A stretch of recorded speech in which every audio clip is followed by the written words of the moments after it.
Ya, ini kami sedang berada di uh, salah satu tempat wisata yang terkenal atau viral di medsos, yaitu di Panyuwuhan, Argapura, Kabupaten Majalengka. Jadi kawasan ini atau wilayah ini berada di salah satu subdas atau anak sungai Cimano yang disebut dengan subdas Cilutung atau hulunya Cilutung. Ketinggiannya sekitar 1000 meter di atas permukaan laut, sehingga curah hujannya cukup tinggi. Dan karena ini dekat dengan gunung api Ciremai, mungkin ini tanahnya termasuk tanah vulkanik ya, tanah andusol, sehingga karena batuan induknya dari abu vulkanik, tanah ini menjadi subur. Dan masyarakat dengan kondisi seperti itu, karena curah hujan yang tinggi, tanah yang subur, ini sudah turun-temurun berbudidaya usaha tani bawang daun, bawang merah, dan hortikultur yang lain. Tapi yang paling banyak adalah bawang daun dan bawang merah. Tentu ini sangat indah dilihat. Teras bangkunya tadi sudah kami lihat juga, di dalam ada, di bawah ada teras bangku yang sempurna. Itu adalah teras yang kalau bahasa Sundanya itu goler kampak.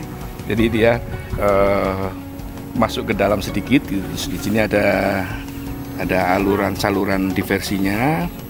Kemudian saluran diversi ini masuk ke saluran drainase yang lebih besar ke bawah gitu. Ini juga seperti itu. Namun demikian tanah andusol adalah jenis tanah yang sangat peka dengan erosi, sangat peka erosi. Jadi pasti terjadi erosi yang luar biasa di sini sebetulnya. Tadi kami dapat informasi bahwa sekarang masyarakat sudah mulai menambah pupuk organik ya, di samping pupuk organik yang semula mereka hanya bercocok tanam dengan pupuk organik. Dari sisi lingkungan sebetulnya ini kalau dengan topografi yang di atas rata-rata di atas 40%, ini adalah kawasan lindung atau kemampuan lahannya kategori kemampuan lahan kelas 5 dan 6 lah kira-kira gitu. Tapi masyarakat berbudidaya usaha tani dengan kelas kemampuan 1 atau 2. Jadi sebetulnya ada gap antara pemanfaatan lahan dengan kelas kemampuan lahan di sini. Jadi ya kalau dari sisi lingkungan ini kurang ideal. Seperti ini tidak mudah untuk direhabilitasi, untuk dikembalikan fungsinya ideal seperti daya dukungnya tadi.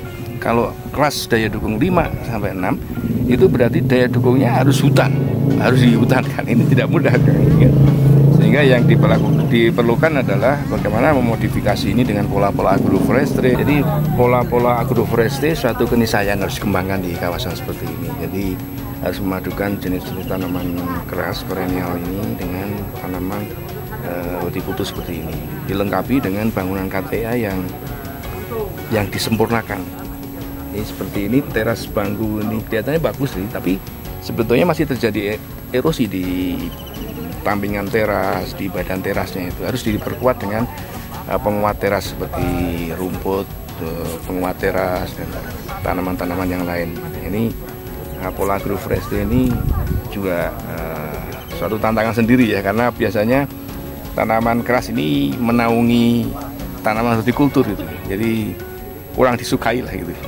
Nah, ini juga satu tantangan. Jadi pendekatan sosial budaya ini menjadi harus lebih ditingkatkan lagi, karena LHK Beda SL ini sudah mengintroduksi jenis-jenis tanaman perennial yang mempunyai nilai ekonomi tinggi seperti macadamia, ya, kacang macadamia ini saya kira bagus untuk dikembangkan.